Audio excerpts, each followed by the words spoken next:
రాజకీయాల్లో వారసత్వం ఒక పునాది మాత్రమే.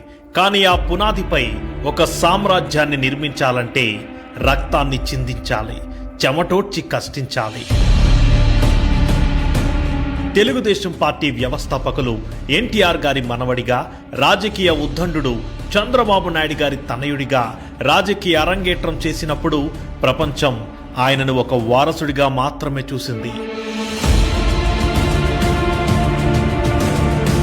కానీ ఆ వారసత్వం వెనక ఉన్న బరువును, బాధ్యతను మోస్తూ విమర్శల బాణాలను చిరునవ్వుతో ఎదుర్కొంటూ నేడు ఆయన తెలుగుదేశం పార్టీ జాతీయ కార్యనిర్వాహక అధ్యక్షుడిగా ఎదిగిన తీరు నవతరానికి ఒక ఇన్స్పిరేషనల్ జర్నీ.